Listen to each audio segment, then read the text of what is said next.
A estrutura de repetição para faça possui um cabeçalho padrão, definido da seguinte forma: para, variável, de, valor inicial da variável, até, valor final da variável, faça. Na sequência nós temos o corpo da estrutura para faça, onde deverão estar todos os comandos que devem ser executados a cada passagem pela estrutura ou a cada passagem no loop.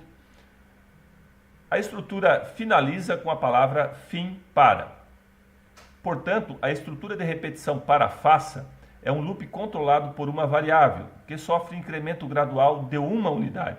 Esse incremento de uma unidade é padrão para todos os algoritmos, independentemente do seu valor inicial e final. Nessa estrutura devemos definir apenas qual é a variável que irá controlar o loop, o seu valor inicial e o valor final, bem como o conteúdo do corpo da estrutura para faça. Neste exemplo, a variável é o j, o valor inicial é 1 e o valor final é 10. O corpo da estrutura possui apenas o comando escreva-o ou escreva L, como eu costumo pronunciar.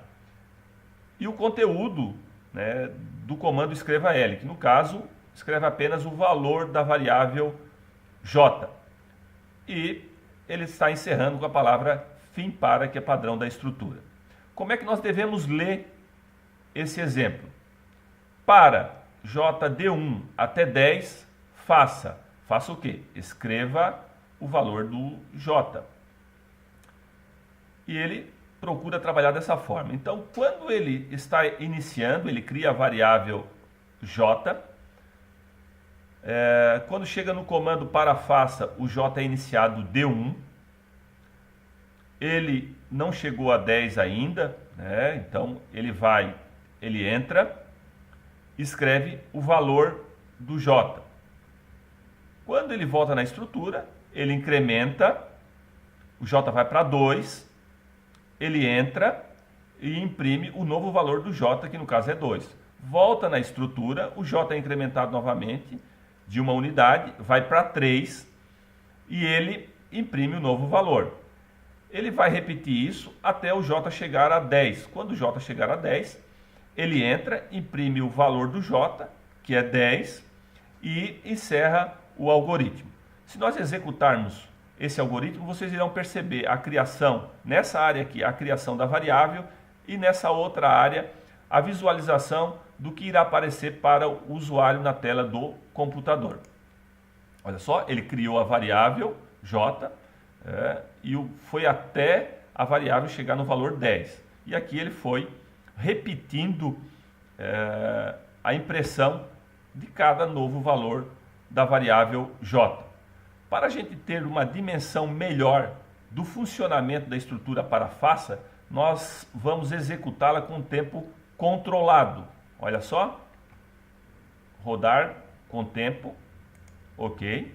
Ele inicia, cria a variável, ó, entrou na estrutura e ele vai passando, vai imprimindo, vai aparecendo aqui na tela, até o j chegar em 10. Quando chega no valor 10, ele encerra a estrutura para faça. E no nosso caso, ele encerrou o algoritmo, porque o nosso algoritmo só tinha uma estrutura para faça, nada mais. Por isso que eu costumo dizer que a estrutura para faça nada mais é do que um loop. Ele fica repetindo aqui os comandos da estrutura para faça até ela chegar no valor definido aqui como final.